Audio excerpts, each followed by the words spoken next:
Hello, welcome back. Hello, it's me, very Adele. Can I throw a Taylor Swift version in this? I got a hello, baby. I'll write your name. Hello, hello, hello, hello, hello. It's Christmas, it's Taylor Swift, it's Adele. That's all that's going on in my head. Welcome back. This is your favorite podcast, hosted by your favorite boy. Everything else. Episode number 14. I'm your host, Connor Franta. What's going on? What's breaking down? My voice is weak. I am not going to lie. I have said it many times. Y'all know with my voice cracks, the constant voice cracks that go on this podcast, weak voice, weak psyche, weak human. I lost my voice because I had some college friends. I think you guys think that I'm very dink. I'm very curved. I'm very a cursive rainbow flower child. But I have straight college friends who visit town and we go out drinking beer. I don't know who I'm trying to prove. I went out with some college friends who were visiting in town and I lost my voice.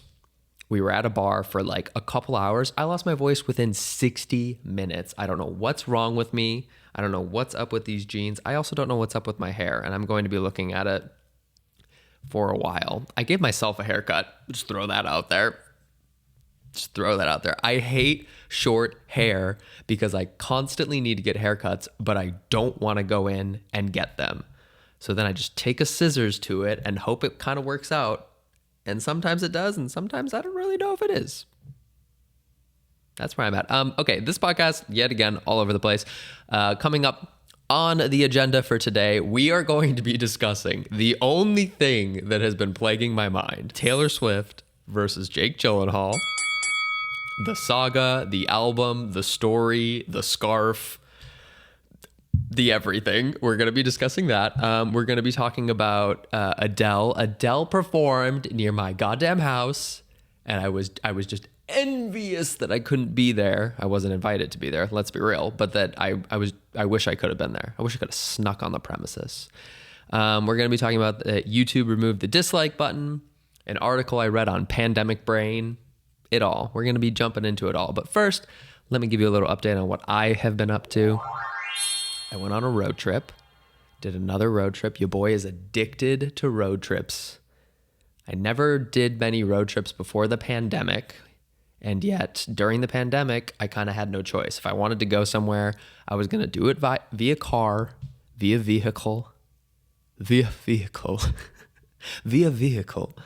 Too funny. I was going to do it via car because I'm going to be safe for myself and for the people around me. This one was no different. I have a really young niece, and obviously she hasn't gotten a vaccine or anything. So I want to be very safe and don't want to give her COVID or get her sick in any way. So I am willing to literally drive across the country to see her. Very much so. So I went north to visit my brother, my sister-in-law, and my niece. We went to like north of the bay, and it was so fun, so nice. We rented a little B&B like right next to the ocean in the middle of nowhere. Little cabin in the woods situation, very cozy. It had like a little fireplace and like a hot tub, and it was like windy and rainy and chilly. It was so fun. It's really nice. I really appreciate driving through California and like how expansive the California landscapes are. You know, like when you start out in Los Angeles, you're kind of in this fake paradise where it's palm trees and green lawns and everything. And then as soon as you leave it, within like 20 minutes of driving outside the city, it's just desert. It's barren, sand dunes, everything. And then you start kind of getting into these really beautiful rolling hills and like wine country, a lot of farms. So you kind of have these like desertous looking mountains and then these green groves in between them. So it starts to get pretty again. Then a little bit more desert. And then eventually you start getting to the redwoods and the ocean and the Bay Area. And it's just so stinking pretty. So I had a really good time with that. I don't mind driving 10 to 11 hours. I actually find it really peaceful. I just plop on a podcast or a bunch of podcasts and really kick back, you know? Just me, myself, and I in the car. And it's really easy. I find it really easy to do. See, there's the voice crack. Here we go. To do long road trips by myself when it's a day trip. When you start adding multiple days within it, it gets a little more difficult, strenuous on the brain. But when it's just a day, it's not bad. I can do anything in a day. You know, you wake up, you're like, okay, I'm gonna be in the car all day. That's the goal. That's the mission. That's the objective. Let's go. Easy to comprehend. So yeah, we had a really nice time there. And then I got back and I something bad happened. This is the segment called Connor Fucked Up. The segment, the sequel, the plot of my life. I got back and I didn't realize that the way I approach road trips is I don't want to stop as much as possible. So I just inherently am like not drinking a lot, probably not eating a lot. I'm just kind of me and the road focus. And on the way back, I didn't realize I didn't drink a lot of water. And the next morning, I woke up, went for a run, did not realize I was severely dehydrated. Somehow I had no clue. I had no idea I was like that dehydrated. It just didn't click with me yet. So I went for a run, got about 2.5 miles into it. Wasn't going to be a long run. I was going to like turn around really close to there. And I stopped at a red light. And as soon as I stopped, I started seeing stars. The blackness started coming in around me and I almost passed out. I began to pass out. Then my head hit the wall. Literally, that was me.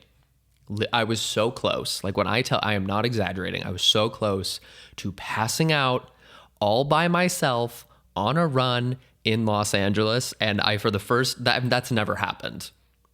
I like didn't know what to do, nor did I know what would have happened if I did pass out alone on the streets. Like I started having these sick thoughts of like, would anyone help me if I passed out alone on the street? Like I just imagine people would be like, just like go by me. I don't know. I don't imagine anyone would help me unless they saw me actively pass out. But weird thought, didn't want that to happen. So I quickly like grabbed a pole and then I put my hands, if you're passing out, apparently you're supposed to put your hands above your head, stabilize yourself as well. And then the blood will rush from your hands to the rest of your body to get things circulating. So I did that and it kind of worked and I walked for a long time. And then eventually I slowly jogged home and then was like out of it for the next 48 hours, really, really out of it. And also very terrified that was going to happen again. So the moral of the story is when the internet is constantly telling you, hope you're hydrated, BB, drink that H2O, BB, have a glass of water, BB, do it. Fucking do it. Don't ignore it. Listen to them. It's not a meme. It's real. It's real advice. Listen to them. So, yep. Here we go. Lost my voice. Almost passed out. Did a road trip. It's great. We're fine. We're doing good things. Yes. But let's get into the first story of the day. Let's get into the most heated story of the day. Taylor Swift re-released her album Red, which is arguably I feel like one of the fandom's favorite albums she's ever released. So everyone was just deliciously excited for this. They were ravenous, foaming at the mouth, just ready for this. What's interesting about this is that, okay, so first of all, so many songs. There's like 30 songs on the album because she did some collaborations, some new songs or songs from the vault, as she said. So it was just like a really long album. I didn't realize the extent at which she was going to be putting into this, all the extra effort. So it was just amazing. It was a good surprise. I really like a lot of the songs from the vault as well as the re-recordings she did. If you're not familiar, she's re-recording all of her albums because she has never had the rights to her own music, which is royally fucked up. So she had the brilliant idea to re-record every song she's ever sang and put Taylor's version next to it. So it's like a loophole in the system that she now does own the music because it's a completely new version, recreated, reconstructed. But, you know, for the fans and for everyone who's listened to the songs previous, it sounds very similar, just like a little bit elevated. So it's like everybody wins in that sense. But she re-released Red, and the interesting part about Red is it's about 10 years old, like 11 years old, I believe. No, 9 years old, 10 years old. We'll just say a decade. We'll round around it. And this is an infamous album because a lot of it, or parts of it, were about Jake Gyllenhaal and her relationship with Jake Gyllenhaal. And, you know, I'm not one for gossip on camera, but today I will be. Everyone was eating this up, this like reemergence of this drama from a decade ago. And initially, I'm not going to lie, I started being like, oh God, this sucks for Jake Gyllenhaal. This sucks that like this has to be brought back up. And, you know, like, what would be the term that you're like you're reopening old wounds, whatever. But then I'm like, I mean, the album's about this. The songs are about this. Taylor didn't choose to re-record this, you know, just out of spite. It just happened.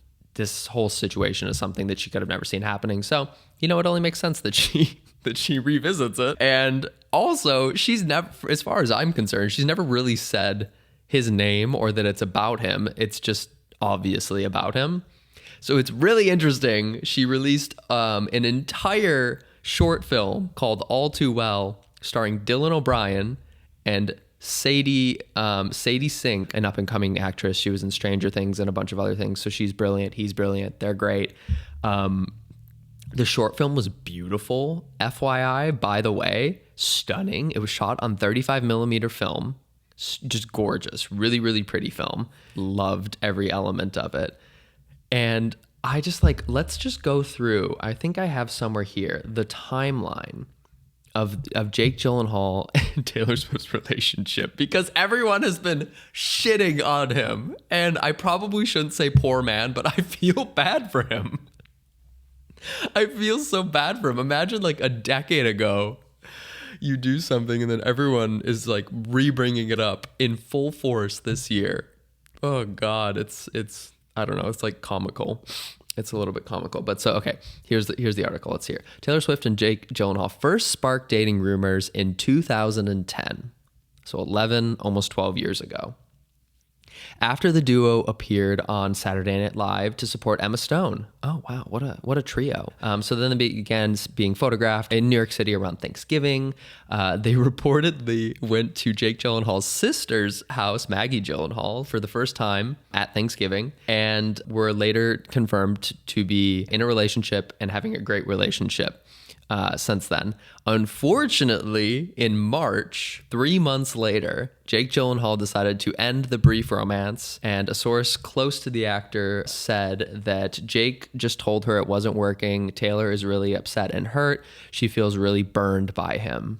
So Taylor said, fuck this man. I am going to make an entire album or an entire short film, everything about him, scathing and scorching him. And honestly, it's just fucking, like, it was great. Like, the short film made me, like, before the short film, I just kept thinking, like, again, too hard on Jake Gyllenhaal, poor Jake Gyllenhaal. And then I watched the short film and I was like, fuck Jake Gyllenhaal. Sir, for $1, name a celebrity you hate. Go, scream it. Scream it. Jake Gyllenhaal. Yes, take it. Nobody caring, nobody thinking anything about this, and then Taylor releases this and everyone's like, fuck Jake Gyllenhaal.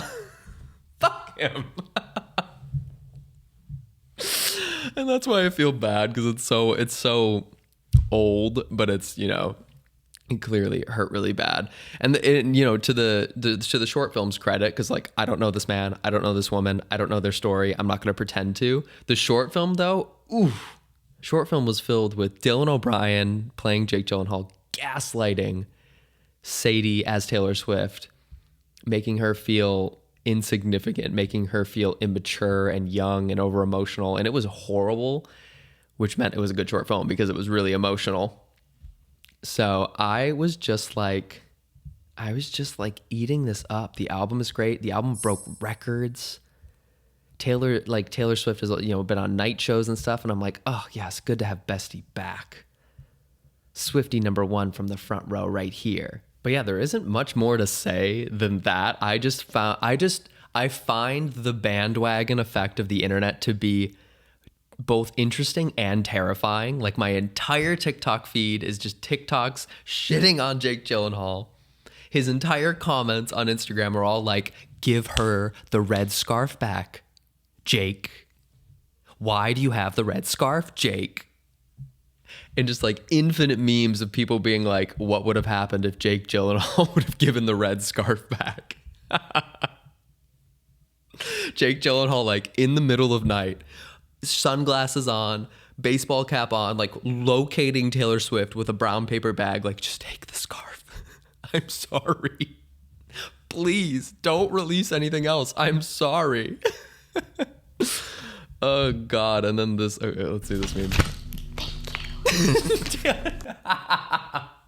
Taylor Swift snatching it back, snatching the scarf back. Thank you so much. Everyone was pointing out like age gaps and everything like that. I think Jake Gyllenhaal was 30 years old and Taylor Swift was 21 at the time and all that. And I'm not going to get into that, like that's not my business. That's not something I need to bring up. But I just found the whole thing very funny, very entertaining. Taylor is a genius. The music video. She also released a music video that Blake Lively directed. Thought it was fantastic. She wears red this whole time. She's at someone who's an ex-lover's wedding and she's going around like touching things and they're turning red. She's putting red flowers. Everything's white in the music video. She's like cutting open their cake. It's all red inside. Everyone's wearing white. She's wearing a red dress. And the whole premise of it is like, I bet you still think of me. I bet you see me in everything. Like I am the red in your life. You see me everywhere. Like your life is white, but every time you see red, you think of me. And it's just, I don't know, it's fucking brilliant. Fucking brilliant. I think she's fantastic. She's a genius. Where's my soundbite? She's got a point. She's an icon. She's a legend. And she is the moment. Truly. Before we get to Adele, let's quickly talk about YouTube removing the dislike button. This came out of left field, honestly. I'd never thought about YouTube removing the dislike button. YouTube in its beginning stages, they had the star system. So you could rate it 1 star, 2 star, 3 star, 4 star, 5 star. And that would tell you if a video was liked or disliked. And then they added the dislike buttons and all that. And I never thought about them removing the dislike button because personally, I feel like the dislike button is necessary to a certain extent, to a certain audience. So YouTube removed the dislike button, or they removed you can't publicly see the dislikes, you can still dislike a video. And they said, at YouTube, we strive to be a place where creators of all sizes and backgrounds can find and share their voice. To ensure that YouTube promotes respectful interactions between viewers and creators, we introduced several features and policies to improve the experience. So basically, they are saying we remove the dislike button so that certain people and communities are not attacked with dislikes. That people cannot be unlawfully, unrightfully, I don't know what I'm trying to say. They can't be viciously attacked by dislikes that they don't deserve. But I just feel like there's a better way to do this.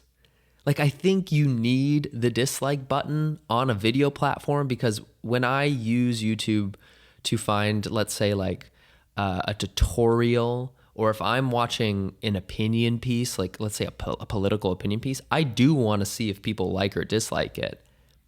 I don't like that necessarily convinces me to like or dislike it more. I don't like how that makes me feel in a way, and maybe there's a way to hide the dislikes or the likes and the dislikes until you choose. Like if I like it, then I can see the likes and the dislikes, and I can't change my opinion after that. Or someone was saying you can't like or dislike the videos until you've watched a certain amount of it. So like, I think Twitter does this as well. You can't retweet certain articles, news articles, like really important news articles. Like you couldn't retweet a COVID related story unless you've read it, or they like flag it in some way of like, oh, did you want to read the article before you retweet it? They tell you that now for certain things.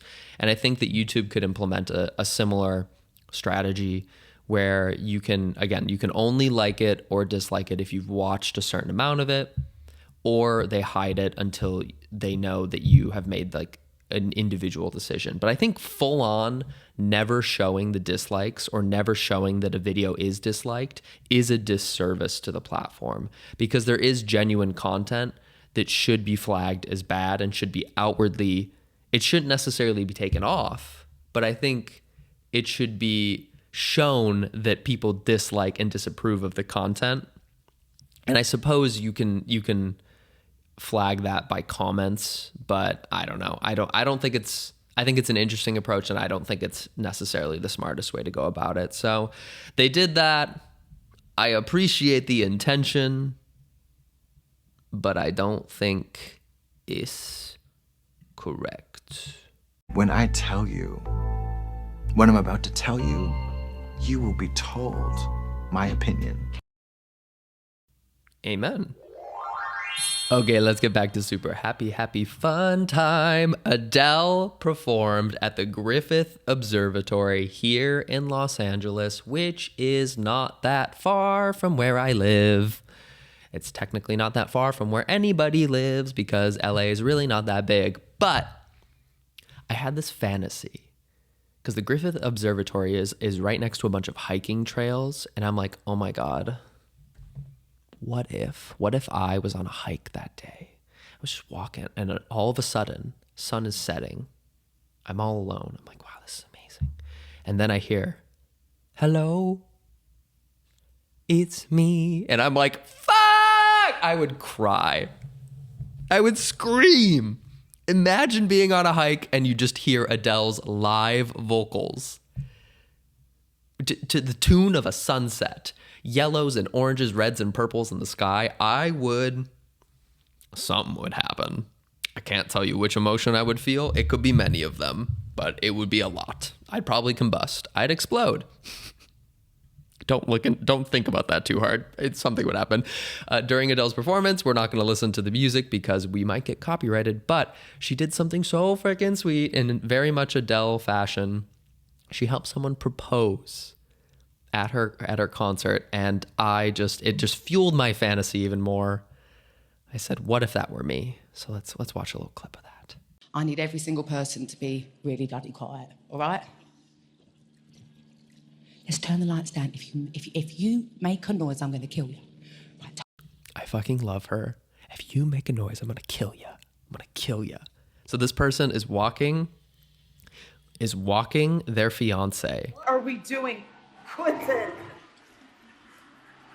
Into an Adele live performance at the Griffith Observatory at sunset, and they have no clue that it's happening.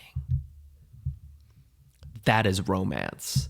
That is now the standard, and it will never be met. All right, listen. Okay. And take the blindfold off, okay? When you squeeze my hand? Yes. Also, there's like dozens, no, not even dozens, maybe hundreds of celebrities in the audience. So like, this would just be, it would be uncomfortable, but exciting. Yes. It could have been me. I could have been in the audience. This was a missed opportunity. Keep going. Am I on grass? Oh, shoot. Quentin. She's like, wait, did I just hear crowd laughter to my joke? Take it off. Take it off. Oh, my. Babe, look at me. Look at me. Look at me. Look at me. Look at me. Look. Don't look around. Don't think about it too hard. Look at me. I have an important speech for you. Look at me. Oh, my God. Look at me. Listen. First of all, What are you doing? Listen.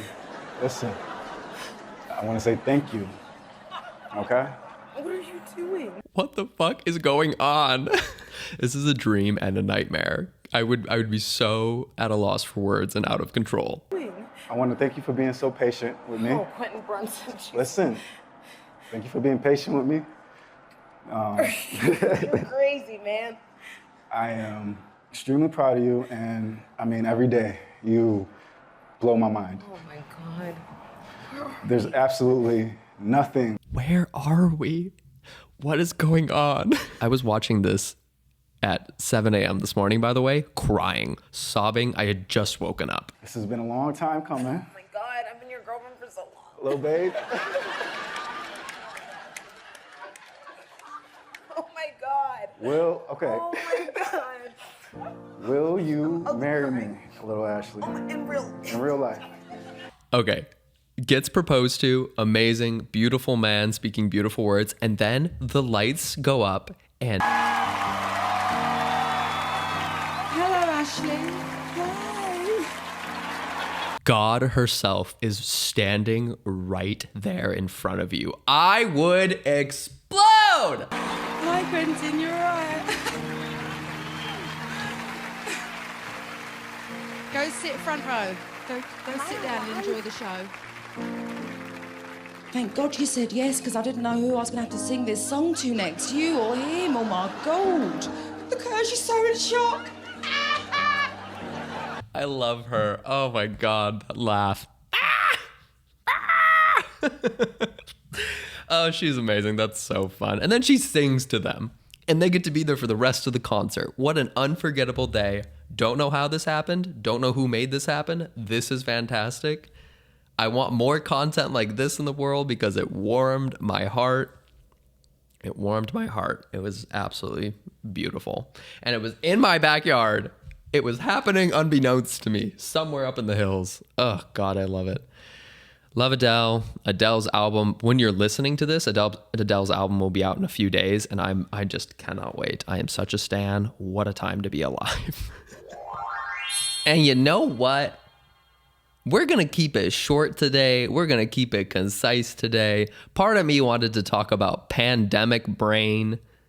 So there was like a headline that was talking about how to get our brains back to normal after the pandemic. And it made me laugh because it said something like, loneliness ages you as bad as 15 cigarettes a day. And I wanted to die at that statistic. Don't tell me I'm a chain smoker because I'm lonely. Fuck off. Not fair. I don't need to know that. So we're just going to keep it like that. And then I was also going to talk about Travis Scott, but that's incredibly sad too. And we're going to keep it upbeat. We're going to keep it happy. We're going to keep it light. So, we're just going to leave it at that. Thank you so much for listening, y'all. It's been fantastic. It's been fun. I want to just let everyone know that since the dislike button is gone, definitely give this video a like, or if you're listening, give this video a 5-star review. We really appreciate it here on Everything Else. This is the portion of the podcast you look forward to. Everything else. Click 5 stars, click like button, leave a review, the whole deal. Let's give a quick shout out to some people who left great reviews for us. Oop, I just did something on my computer. Oh no! Oh no, what happened? This one comes at us from DJ Robbie. Heaven must be missing an angel. Connor must have come down from heaven to give us this frothy, delicious podcast that is better than anything you could ever order at Starbucks. What a poetic review. Thank you, DJ Robbie. And then our comment of the week is by Lindsay. And Lindsay says, I love listening to these on my long drive home from campus because you said, buckle up. And out loud, I said to myself, way ahead of you, because we love a safe driver. Shout out to everyone who's listening to this in the car, on their commute, in the plane, in a plane, perhaps, maybe on a bike, I don't know, on a walk. Shout out to you. I hope you're having a safe time, a lovely time. Thank you so much. We love our viewers.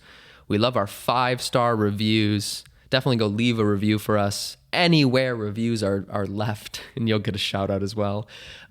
This week, I want to quickly shout out us. Obviously, shout out all of Taylor's versions on Red. But I do want to shout out Lorde has a new song, a bonus track she released called Hold No Grudge, and I fucking love it. It's beautiful. Definitely go give that a listen. I want to specifically shout out Nothing New, which is a Taylor Swift Vault release with Phoebe Bridgers. Love that too. In terms of movies, I haven't seen anything recently, but I have finally started Attack on Titan Season 4. Attack on Titan is a great anime show. I highly recommend it. It's absolutely brutal, and I've been putting off watching the final season, but I started. It's incredible. It's one of my favorite animes out there. Highly recommend it. It's great. It's about like a dystopian society and these giant human looking things eating people and attacking people in cities, and I don't know, it's great. It's very cool. So those are what's been keeping me going this week. All good things. Thank you so much for listening. Definitely make sure to stay hydrated, because you know what happens if you don't. Then my head hit the wall. Exactly. Thank you so much. I would just like to say... Sir, for $1, name a celebrity you hate. Go, scream it. Jake Gyllenhaal. Yes. Exactly, again. Definitely, if you can get vaccinated, get vaccinated. I'm getting my booster shot this week, so definitely go get that if you can. Get a full night's rest. Drink some H2O again. Leave a positive comment down below. Have a fantastic week, and I will see you, or you will hear me, on the next one. Love ya. Bye.